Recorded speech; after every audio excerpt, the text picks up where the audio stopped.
Você já se perguntou o que realmente significa nascer de novo? Não no sentido religioso, superficial, mas uma transformação real, uma transformação profunda, uma transformação espiritual.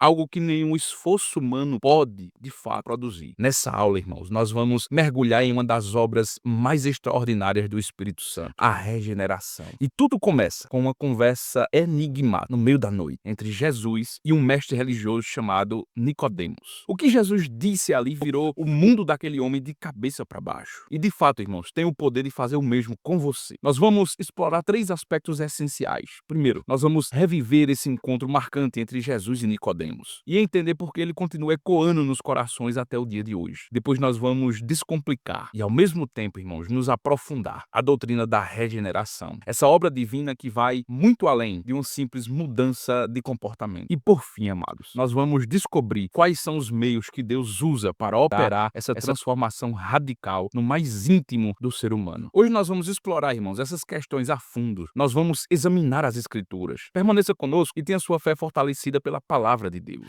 A paz do Senhor, amados irmãos, esse é o canal Espaço EBD e é um prazer tê-lo conosco. Hoje, com a graça de Deus, nós iremos estudar a lição de número 2, que tem por título O Novo Nascimento. As lições deste trimestre, irmãos, seguem o tema geral e o Verbo se fez carne. Jesus sob o olhar do apóstolo do amor. A leitura bíblica em classe está em João, capítulo de número 3, versículo de número 1 ao versículo de número 9 e também o versículo de número 16. Acompanhe a leitura comigo. O texto nos diz: E havia entre os fariseus um homem chamado Nicodemos, príncipe dos judeus, e este foi ter de noite com Jesus, e disse-lhe: Rabi, bem sabemos que és mestre vindo de Deus, porque ninguém pode fazer estes sinais que tu fazes, se Deus não for com ele. Jesus respondeu e disse-lhe: na verdade te digo, que aquele que não nascer de novo não pode ver o reino de Deus. Disse-lhe Nicodemos: Como pode um homem nascer sendo velho? Porventura pode tornar a entrar no ventre de sua mãe e nascer? Jesus respondeu: na verdade te digo, que aquele que não nascer da água e do Espírito não pode entrar no reino de Deus. O que é nascido da carne é carne, e o que é nascido do Espírito é Espírito. Não te maravilhes de ter dito: necessário vos é nascer de novo. O vento assopra onde quer, e ouves a sua voz, mas não sabes de onde vem, nem para onde vais. Assim é todo aquele que é nascido do Espírito. Nicodemos respondeu e disse-lhe: Como pode ser isto? Versículo 16. Porque Deus amou o mundo de uma tal maneira, que deu o seu Filho unigênito, para que todo aquele que nele crê não pereça, mas tenha a vida eterna. Irmãos, a verdade prática desta lição nos traz algo muito significativo. O novo nascimento é o modo bíblico de transformação radical da natureza do pecador. E os objetivos que nós pretendemos atingir nesta lição são três que o comentarista ele nos traz: relatar a conversa entre Jesus e Nicodemos, examinar a doutrina da regeneração e, por fim, elencar os meios da obra regeneradora. Irmãos, o ponto 1 da nossa lição nos diz Jesus e Nicodemos e está separado em três tópicos. O primeiro é quem era Nicodemos. Amados, Nicodemos ele surge nas páginas do Evangelho de João como uma figura intrigante. Era um homem cuja busca por respostas transcendia as convenções da sua posição social. Nós sabemos que Nicodemos ele era fariseu, membro do Sinédrio, o conselho religioso supremo dos judeus. Ele pertencia a uma elite que em geral via Jesus com suspeita. Nós podemos ver isso, por exemplo, lá em João capítulo 7 e versículo 32, Nesse capítulo número 7, relata que Jesus estava pregando na festa dos tabernáculos e o povo se maravilhava com seus ensinamentos. No versículo 31, nós ainda podemos observar que o texto vai nos dizer assim: E muitos da multidão creram nele e diziam: Quando o Cristo vier, fará ainda mais sinais do que este tem feito? Mas veja que no versículo de número 32, com certa suspeita, os fariseus, o texto vai dizer assim, que eles ouviram a multidão murmurando essas coisas de Jesus, e os fariseus e os principais dos sacerdotes mandaram servidores para o prenderem. Nicodemos, provavelmente movido por sua curiosidade intelectual e também espiritual, foi buscar Jesus. Porém, o texto vai ser bem claro, ele busca Jesus de noite, talvez pelo simples fato de não querer se expor, de não desejar ser visto na presença de Jesus. Mas isso, irmãos, é um fato muito curioso. Esse é um detalhe que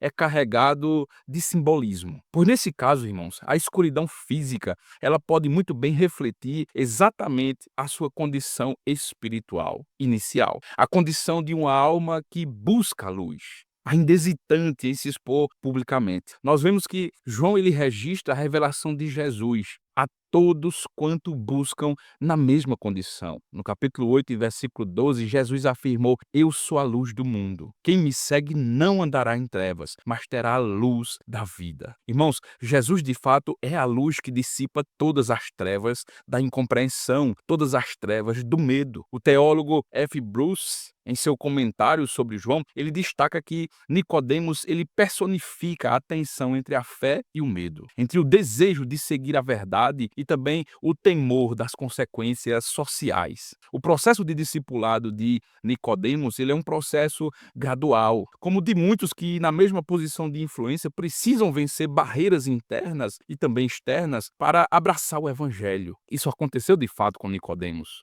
O tópico 2 vai nos falar o reconhecimento de Nicodemos sobre Jesus como mestre. Amados irmãos, a abordagem de Nicodemos a Jesus, conforme nós vemos no capítulo 3 e lemos aqui nesta aula, revela exatamente uma tensão silenciosa entre a tradição religiosa e a revelação divina. Como fariseu, Nicodemos é membro do Sinédrio. Ele pertencia a um grupo que priorizava a lei mosaica, priorizava a interpretação rigorosa das escrituras. Porém, irmãos, quando ele visita Jesus ali em sua visita noturna, ele demonstra que, mesmo dentro das estruturas que aparentemente eram rígidas, havia um anseio por algo maior.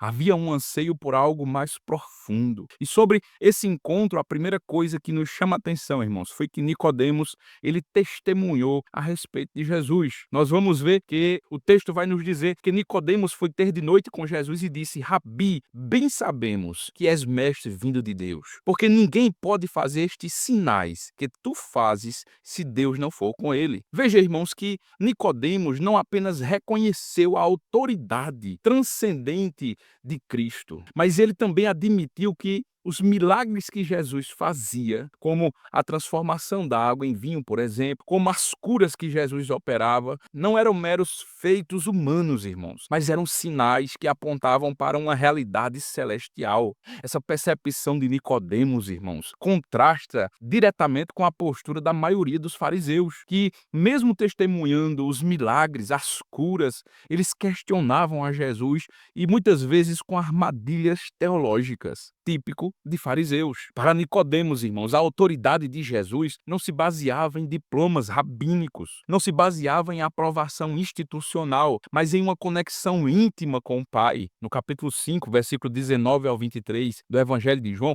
Jesus ele explica que a sua obra era uma extensão direta da vontade de Deus. Uma verdade difícil de conceber para a mentalidade farisaica, uma mentalidade que era acostumada com mediadores humanos, com a lei. Nós podemos imaginar, irmãos, a dificuldade de Nicodemos em fazer esta afirmação, em dizer: olha, nós sabemos, Senhor, que tu és vindo de Deus, sabemos que és mestre. Imaginem as barreiras internas, irmãos, que Nicodemos precisou transpor para fazer essa declaração de que Jesus era um mestre vindo da parte de Deus. Os fariseus, eles dependiam de títulos, de tradições, mas Jesus, ele exercia autoridade sobre a natureza, sobre os demônios, sobre a morte. Nicodemos, embora mestre em Israel, ele reconhece em Jesus alguém vindo de Deus. Mas a sua mente, treinada na rigidez das leis, nas tradições farisaicas, luta para compreender a radicalidade do ensino do novo nascimento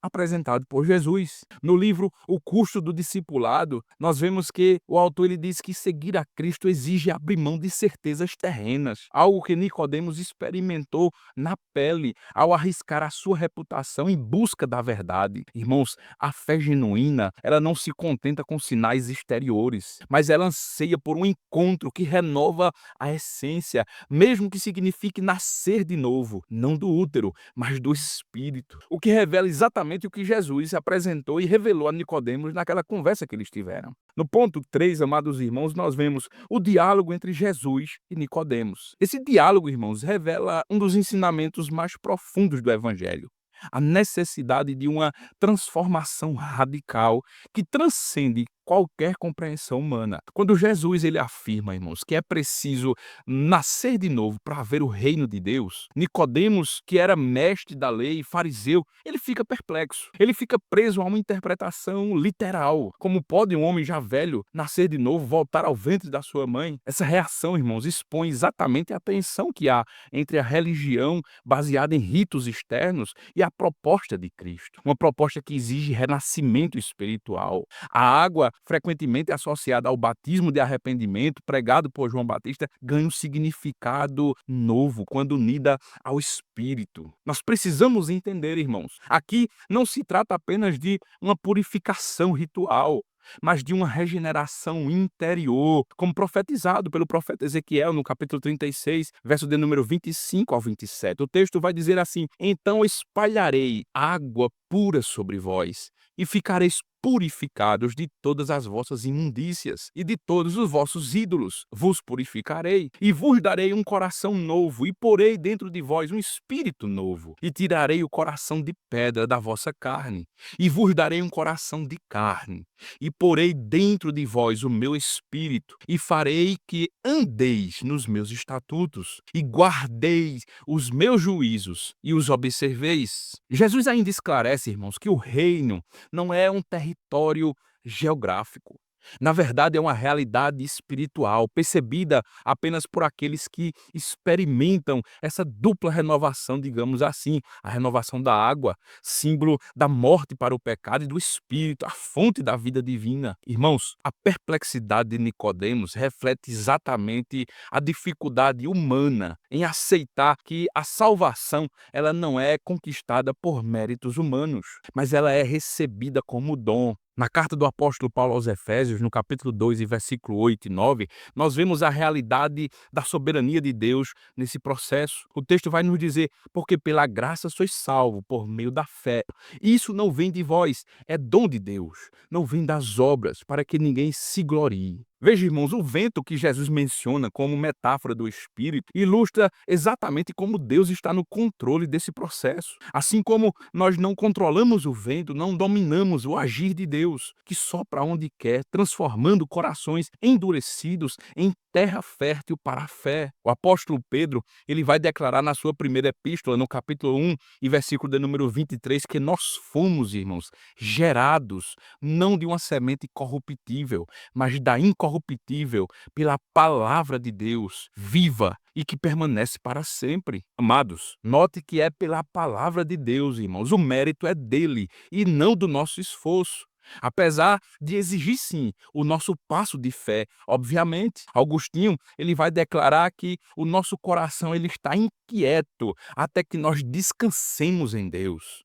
Nicodemos, embora conhecedor da Torá, ele precisava aprender, irmãos, que a vida no reino, ele exige muito mais do que conhecimento intelectual. Exige, na verdade, entrega ao mistério do Espírito que nos une a Cristo. Quando Nicodemos ele é exposto à necessidade de nascer de novo, ele fica confuso. Porém, irmãos, a perplexidade inicial de Nicodemos não é o fim da sua história. Mais tarde, ele aparece defendendo Jesus diante do Sinédrio. Está lá no capítulo 7, versículos 50 e 51 de João. Nessa ocasião, Nicodemos ele lembra aos seus colegas que a lei exige ouvir o acusado antes de condená-lo. Irmãos, embora a sua intervenção ela seja até cautelosa, né? Ele vai dizer: porventura condena a nossa lei um homem sem primeiro ouvi-lo? Isso aí revela, irmãos, um coração que começava a se inclinar para a verdade. Porém, irmãos, no ápice da transformação de Nicodemos, nós podemos ver que após a crucificação, quando ele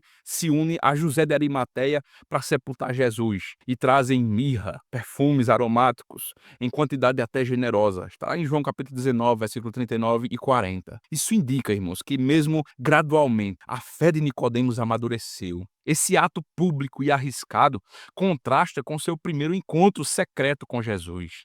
A tradição cristã posterior sugere exatamente que ele se tornou um seguidor declarado de Jesus, embora a Bíblia ela não detalhe o seu fim. Mas Nicodemos, irmãos, nos lembra que a fé autêntica muitas vezes começa com perguntas incômodas e avança através de pequenos passos de coragem. A trajetória de Nicodemos, que foi de mestre perplexo a um discípulo silencioso e finalmente a um aliado público, isso ilustra, irmãos, como a graça de Deus ela opera na vida daquele que, mesmo preso a estruturas religiosas rígidas, ousam buscar a verdade além das aparências. Irmãos, Nicodemos é um testemunho de que nenhum coração é tão obscurecido que a luz de Cristo não possa alcançá-lo, nem tão elevado em status que não precise se humilhar diante do mistério do novo nascimento. Amados, esse relato também nos mostra, nos evidencia que o novo nascimento não é um evento instantâneo, mas na verdade é um processo contínuo, onde o Espírito Santo nos conduz à verdade plena. A água e o Espírito, portanto, irmãos, não são apenas símbolos, mas na verdade são realidades que moldam a identidade do cristão, morto para o pecado no batismo, vivificado pelo Espírito e vivos, irmãos. Nós começamos a produzir frutos. Glória a Jesus. Agostinho, em suas confissões, ele vai dizer que a busca por Deus muitas vezes começa exatamente na escuridão da dúvida, mas por fim ela vai culminar na luz da entrega. Irmãos, o diálogo de Jesus com Nicodemos permanece um convite urgente. O convite é para que nós deixemos que Deus refaça em nós o que a nossa religiosidade jamais poderia alcançar ou fazer. E como o Criador faz isso, irmãos? É exatamente o que nós vamos ver no ponto 2. Fique conosco e comenta o que você está achando desta aula. Agora nós vamos começar a entender um pouco mais. Veja, irmãos, o ponto 2 vai nos dizer o novo nascimento, a obra de regeneração. E o primeiro tópico vai nos dizer o novo nascimento.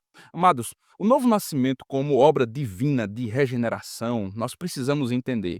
Não é mero ajuste moral, muito menos uma reforma superficial, mas é uma ressurreição espiritual que alcança as profundezas da alma. Jesus ele deixou claro que sem essa transformação radical, ninguém pode sequer ver o reino de Deus. Já lemos aqui nesta aula. E Jesus faz isso exatamente para evidenciar qual é a condição natural do homem, uma condição de cegueira espiritual. O apóstolo Paulo ele vai dizer lá em 2 Coríntios capítulo 4, versículo 4, que o Deus desse século cegou o entendimento dos incrédulos, para que não lhes resplandeça a luz do evangelho da glória de Cristo, que é a imagem de Deus. A regeneração, irmãos, é como o sopro criador de Deus, tão poderoso quanto o que trouxe luz ao caos no princípio, na criação. Agora esse sopro é aplicado ao coração endurecido pelo pecado, conforme a profecia lá do profeta Ezequiel, no capítulo 36 e versículo 26, que já antevia essa realidade ao anunciar essa promessa: dar-vos-ei coração novo, porei dentro de vós espírito novo.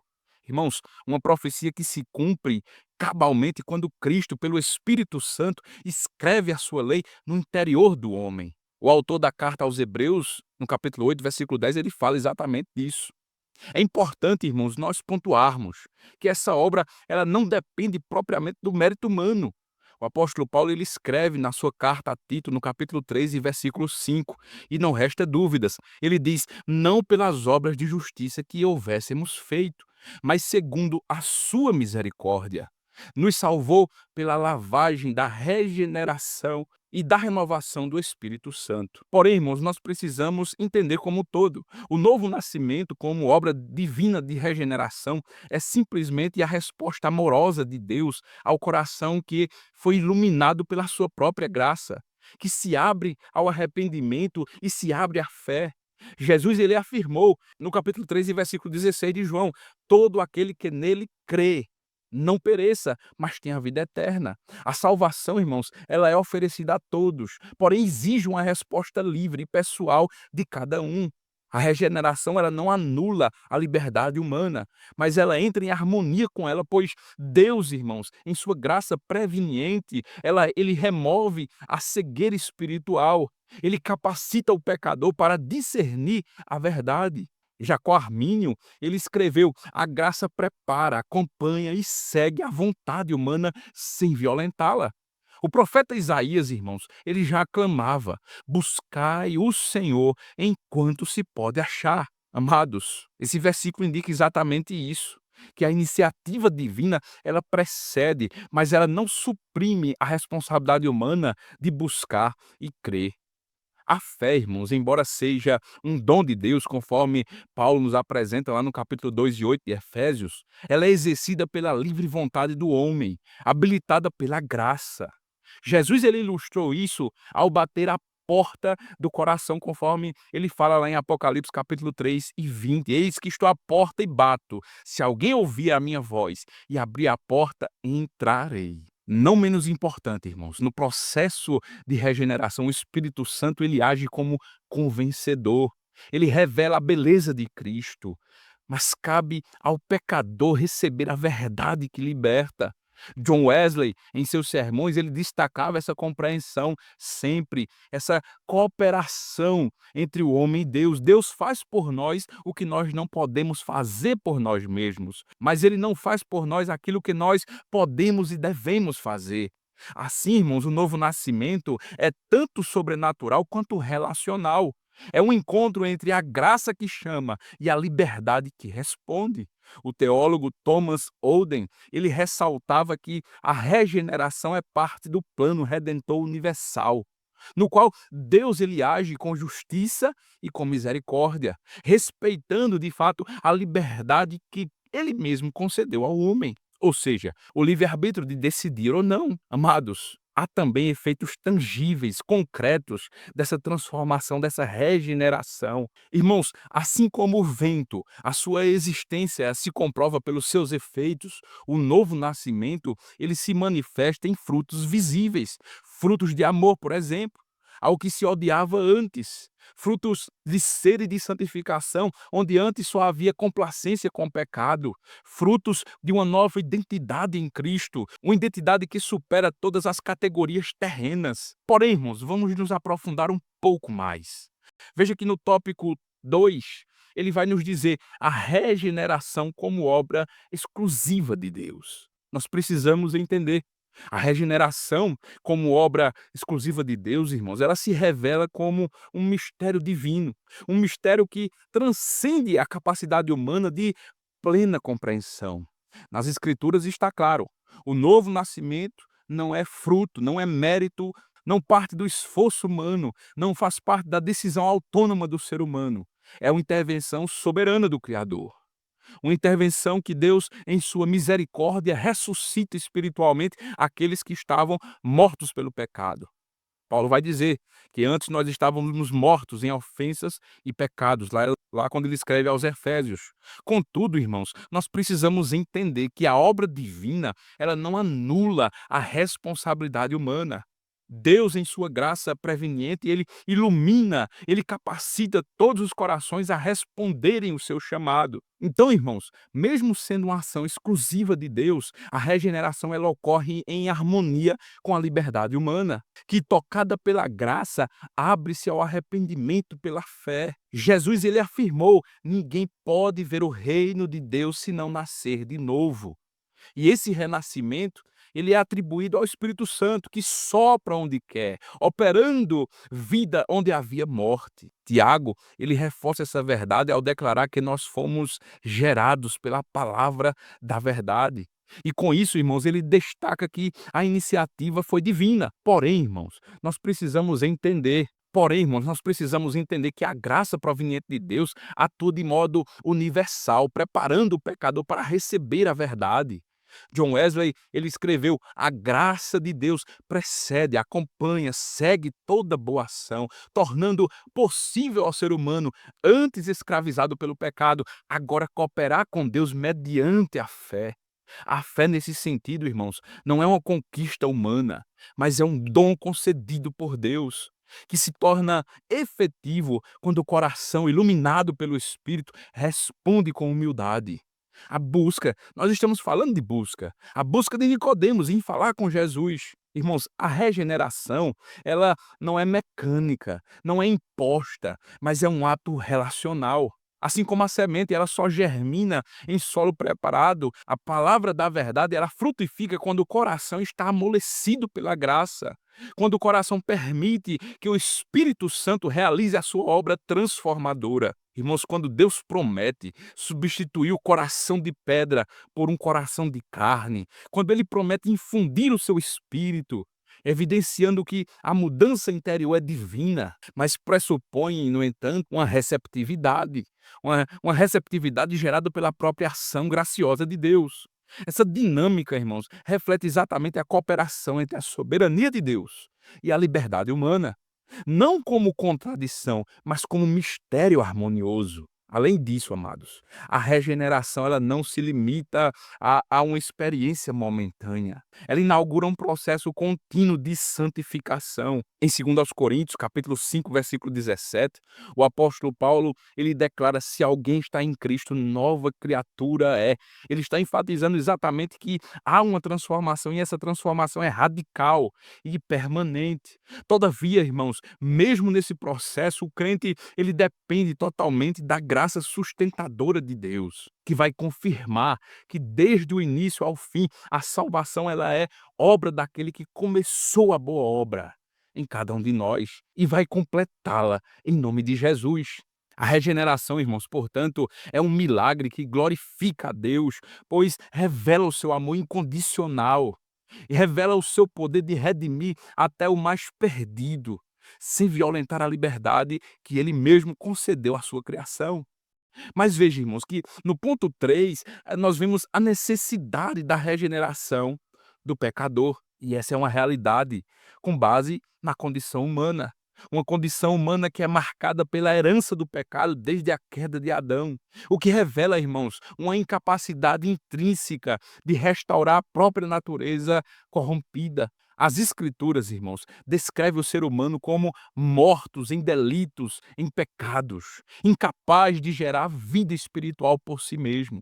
É nesse contexto de desesperança que a graça divina ela intervém, não como uma resposta à iniciativa humana, mas como a expressão do amor soberano de Deus. Irmãos, a regeneração, portanto, não é um aprimoramento moral, muito menos uma decisão autônoma, mas é um milagre que emana do coração do Pai, possibilitado pela obra redentora de Cristo na cruz do Calvário. Quando Jesus ele afirmou: "Ninguém pode ver o reino de Deus se não nascer de novo", Jesus estava destacando a absoluta necessidade de uma ação transcendente, tão misteriosa e vital quanto o vento que sopra onde quer. Amados, a cruz de Cristo é o alicerce inegociável dessa transformação. Ao se esvaziar em obediência e até a morte, Jesus ele não apenas ofereceu perdão, mas conquistou a possibilidade, irmãos, de uma nova criação. A ressurreição de Cristo é a garantia de que o mesmo poder que venceu a morte opera no coração do pecador. Porém, irmãos, essa vitória ela não se aplica automaticamente. Exige uma aplicação pessoal pelo Espírito Santo, que como artífice divino, ele renova a mente do pecador. Ele renova o coração, ele renova a vontade. É ele quem remove a cegueira espiritual. É ele que permite que o ser humano, antes que era escravo do pecado, responda ao convite do evangelho com fé arrependida. Essa fé que, embora genuinamente humana, só é possível porque Deus, em sua misericórdia prévia, ilumina e atrai o ser humano, sem violentar a sua liberdade criacional. Então, amados irmãos, entendido que há uma necessidade de regeneração do pecador, o ponto 3 nos chama a observar os meios da obra regeneradora. E esses meios ocorrem primeiramente pela operação do Espírito Santo, é o nosso primeiro tópico. A operação do Espírito Santo na obra regeneradora, irmãos, é um mistério que transcende a compreensão humana, mas se revela de forma extremamente palpável na transformação radical daqueles que são alcançados pela graça do Senhor. Veja, amados, quando Jesus ele afirma que é necessário nascer da água e do Espírito, conforme nós vemos lá no versículo 5 do capítulo 3, ele não está se referindo a um ritual externo, mas uma realidade espiritual profunda.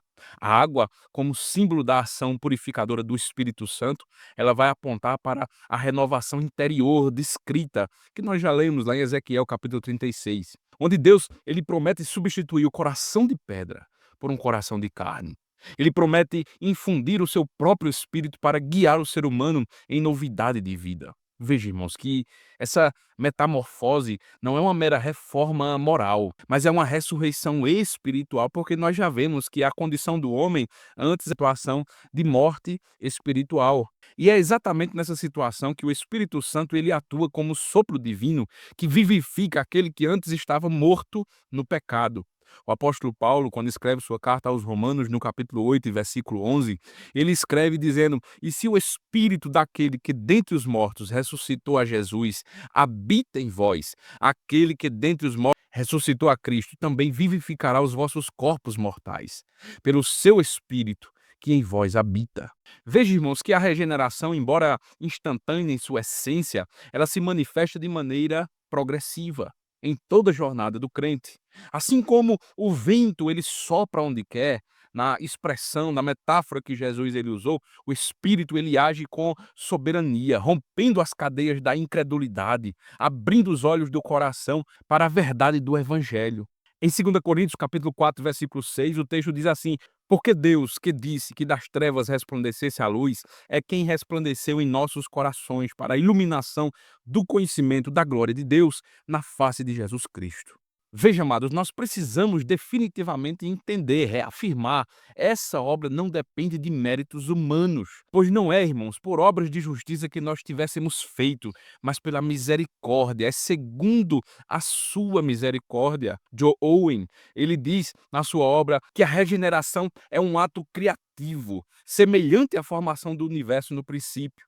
Assim, amados irmãos, como o Espírito ele pairava sobre as águas, ele também traz ordem ao caos da alma humana, gerando vida onde só havia trevas. Amados, a palavra de Deus ela desempenha um papel inseparável nesse processo. O Espírito não opera no vácuo, mas utiliza as Escrituras como um instrumento para convencer o pecador e implantar a semente de fé. A Bíblia nos diz, de sorte que a fé é pelo ouvir e ouvir a palavra de Deus. Lá em Efésios capítulo 5, versículo número 26, a igreja ela é purificada pela lavagem da água, pela palavra, mostrando, amados irmãos, uma sinergia entre o Espírito e a revelação escrita. Augustinho ele vai dizer em suas confissões e ele descreve essa dinâmica ao relatar como a leitura das Escrituras, sob a iluminação divina, a iluminação do Espírito Santo, quebrou as suas próprias resistências e conduziu ele próprio ao arrependimento. A regeneração, irmãos, portanto, ela não é mística desconectada da verdade, mas uma resposta à proclamação da palavra, que o Espírito Santo ele vivifica no coração do ser humano. Amados, os frutos dessa transformação são evidentes na prática. Quem experimenta a renovação não apenas abraça uma nova doutrina, mas recebe uma nova natureza. Aquele que está em Cristo é nova criatura. O Espírito Santo, irmãos, como o penhor da nossa herança, da herança eterna, ele inicia um processo de santificação quando nós aceitamos a Jesus, e esse processo ele vai culminar na glorificação. A palavra nos garante, irmãos. Filipenses capítulo 1, versículo 6, aquele que começou a boa obra aperfeiçoará. A regeneração é somente um primeiro ato de uma obra contínua. Essa segurança, irmãos, não deve gerar em nós, porém, uma complacência, mas sim uma gratidão, pois o mesmo Espírito que regenera também capacita o crente a viver em obediência. O mesmo Espírito que nos salvou, que gerou em nós uma nova natureza, é aquele que nos capacita para que nós consigamos viver de acordo com os princípios da palavra de Deus. É ele que vai transformar o que antes poderia ser dever, agora em deleite, e mandamentos em caminhos de liberdade. Amados, a regeneração é um convite a uma dependência radical de Deus. Assim como uma criança ela recém-nascida necessita de cuidados constantes, aquele que é regenerado, salvo, depende diariamente do Espírito Santo para crescer em Cristo. E isso se dá, irmãos, através da oração, da comunhão, da meditação nas Escrituras, que se tornam exatamente os meios pelos quais o Espírito Santo ele aprofunda a sua obra em nós. Ele nos lembra que não é por força nem por violência, mas é pelo Espírito de Deus. Amados, a vida cristã é sustentada pelo Espírito Santo. Nesse paradoxo glorioso, Deus transcende e se faz íntimo. Ele molda vasos de barro para que reflitam a glória daquele que chamou das trevas para a sua maravilhosa luz. O tópico 2, irmãos, vai nos dizer a palavra de Deus. Veja, irmãos, a palavra de Deus não é apenas um conjunto de letras, muito menos uma mensagem estática, irmãos. É um instrumento vivo. A palavra de Deus é viva, dinâmica, e nas mãos do Espírito Santo opera a regeneração no coração humano. Quando Pedro ele afirma que nós fomos gerados de novo, não de uma semente corruptível, mas da incorruptível pela palavra de Deus. Ele revela, irmãos, um princípio cósmico. Assim como a vida biológica surge de uma semente, a vida espiritual, ela brota da palavra, que carrega em si o DNA divino da eternidade. Essa semente, irmãos, ela não germina por força humana, como escreveu Isaías. A palavra de Deus, ela não voltará para mim vazia, mas antes fará o que me apraz e prosperará naquilo para que a designei. Irmãos, a palavra de Deus ela é portadora de um propósito infalível, entenda isso, pois a sua eficácia está na união entre a verdade proclamada e a ação do Espírito Santo, o que torna, irmãos, útil para ensinar, para repreender, para corrigir, para instruir em justiça. Amados, a regeneração pela palavra não é um mero ajuste moral, mas uma ressurreição espiritual. O profeta que vê ossos secos e Deus faz com que revivam ao ouvir a palavra do Senhor. Imagine, veja a imagem que essa é uma imagem que prefigura a obra de Cristo, o Verbo encarnado, cuja voz desperta os mortos em pecados. Paulo reforça essa verdade quando ele diz que a fé vem pelo ouvir e ouvir a palavra de Cristo. Aqueles que outrora estavam mortos em ofensas e pecados são ressuscitados pela palavra de Deus. A palavra de Deus, irmãos, é o canal pelo qual o Espírito Santo ele ilumina as mentes obscurecidas. É o meio pelo qual ele convence o coração da necessidade de Cristo. Como aconteceu, irmãos, com os ouvintes de Pedro no dia de Pentecostes, que, compungidos em seu coração, eles perguntaram: que faremos? Esse é o poder penetrante descrito em Hebreus capítulo 4, versículo 12, irmãos. A palavra de Deus, ela expõe as entranhas da alma. Ela revela tanto a decadência do pecado quanto a graça que restaura. Agostinho ele descreveu como a voz de Deus, ela ecoou em seu interior através das escrituras e rompeu a sua resistência. Da mesma forma, irmãos, nós vemos, por exemplo, Lutero, ao redescobrir a justificação pela fé em Romanos capítulo 1 e 17, ele experimentou a palavra como um martelo que esmiuça a rocha, quebrando sua autojustiça. Isso explica, irmãos, porque dois ouvintes podem escutar a mesma mensagem e apenas um ser transformado. A diferença está exatamente na ação soberana do Espírito Santo, que abre os ouvidos espirituais daqueles ouvintes. Irmãos, a palavra, ela sustenta a vida regenerada. Jesus ele afirmou: não só de pão viverá o homem, mas de toda palavra que procede da boca de Deus. Assim como o corpo, ele precisa de um alimento diário. A alma, ela necessita da verdade divina para que ela possa crescer em santidade. O Salmo de número 1, ele compara o homem que medita na lei a uma árvore plantada junto a correntes de água. E isso mostra, irmãos, que a palavra, ela nutre as raízes da nossa fé. Paulo, ele exorta os colossenses a deixarem que a palavra de Cristo habitasse neles ricamente. Está lá em Colossenses capítulo 3 e versículo 16. É exatamente nessa habitação que o caráter de Cristo, ele se forma no crente. Irmãos, a palavra de Deus é a base de esperança escatológica. O Apocalipse ele descreve Cristo como aquele cujo nome é o Verbo de Deus. Isaías ele profetiza que a relva murcha, a flor cai, mas a palavra do nosso Deus ela permanece para sempre. Irmãos, a mesma voz que criou o mundo que deu decretos, e aquilo que não existia tornou-se realidade. A mesma voz que ressuscitou Lázaro e que regenera os pecadores hoje. Será a voz que trará a consumação de todas as coisas. A Bíblia diz que os mortos ouvirão a voz do Filho de Deus e os que ouvirem viverão. Assim, irmãos, a palavra, ela não só inicia a regeneração, mas ela conduz a criação inteira em direção de uma redenção final, onde toda lágrima será enxugada, onde a morte será tragada pela vida. Glória seja dado ao nome de Jesus. Por fim, o terceiro tópico vai nos dizer: essa regeneração, ela acontece pela vontade soberana de Deus. A vontade soberana de Deus, irmãos, embora transcendente, embora misteriosa, ela se manifesta como um convite amoroso à reconciliação, sem jamais anular a dignidade humana de responder a esse chamado. A Escritura, irmãos, ela afirma que ele deseja que todos os homens sejam salvos, cheguem ao conhecimento da verdade. E isso revela, irmãos, um coração que se inclina para a redenção da criação. Contudo, irmãos, essa mesma soberania não opera como uma força coercitiva, mas como um rio que abre caminho sem violar as margens. Nós vemos que Deus é o autor da salvação, mas não o autor do pecado.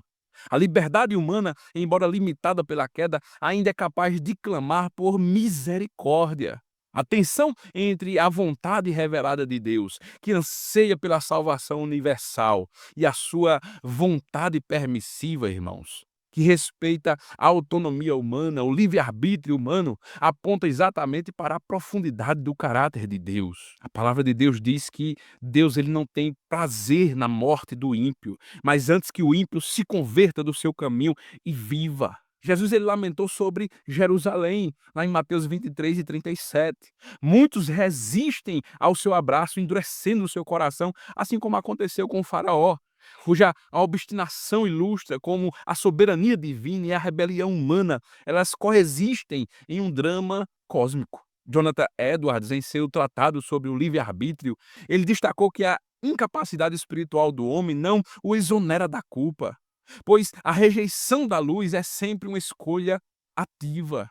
A regeneração, irmãos, obra exclusiva do Espírito, não é imposta, mas ela é oferecida como um novo nascimento que ressoa na alma que está disposta.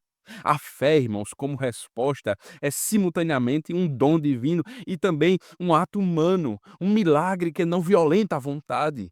Como um agricultor que prepara a terra, Deus, ele cultiva os corações através da sua palavra, dá ao homem uma convicção do seu pecado. Porém, o homem decide, irmão, se quer abrir ou fechar o seu coração. Até mesmo o vale de ossos secos de Ezequiel, ele ganha vida quando o sopro divino encontra a profecia obediente. Note que quem deu vida foi Deus, mas quem profetizou foi o profeta. É um símbolo da cooperação entre o celestial e o terreno. Nesse mistério, irmãos, a soberania de Deus não é um decreto frio.